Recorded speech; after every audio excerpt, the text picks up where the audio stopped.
飞霄作为仙州的第2位将军，我其实蛮好奇星穹铁道会如何把他和景元的人设做出差异化，所以我就去看了看飞霄的动画短片。在这则短片中，就非常直观地展示了他和景元的不同吧。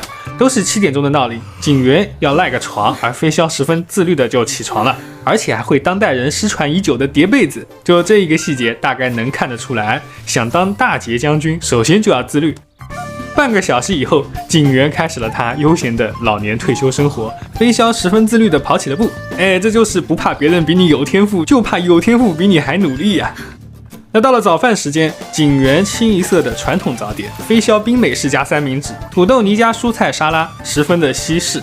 就在这一连串的对比下，其实我们可以感受到飞霄的自律、自信还有现代感。有个网友的评论，我觉得说得很贴切，在气质上，景元更像广东，浇花吃早茶，看起来十分的悠闲；飞霄就像上海，各种事项安排得非常紧凑，节奏非常快。另外，在画面的色温上，景元偏暖色，就给人一种更容易亲近的感觉。飞霄偏冷色，干练飒爽，也非常符合他的气质。接下去，在一个丝滑的转场之后，就是咱们大捷将军的风采展示环节。之前有一处小细节嘛，就是飞霄每一次看时间都会说还早还早，来得及之类的。还早还早，没事，来得及。这说明他对于自己的速度非常自信。所以接下去就是跑酷秀，这段奔跑配合音乐十分带感，有一点闪电侠的即视感。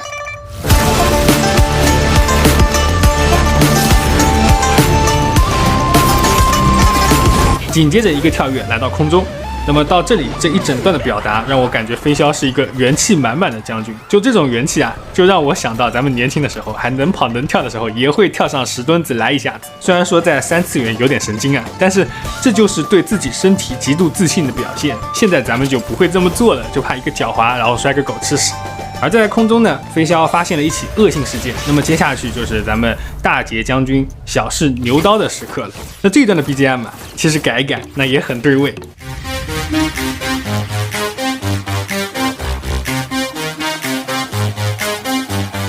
所以看完这则短片，其实会发现在外表上，不同于景元的传统和慵懒，飞霄的衣食住行都有一股子都市感和现代感。比如这个角色他的服装设计，皮风衣、短裤、靴子，他也一点都不传统了，但在内核上又是积极向上的、行侠仗义的，这就是当代年轻仙州人的映射。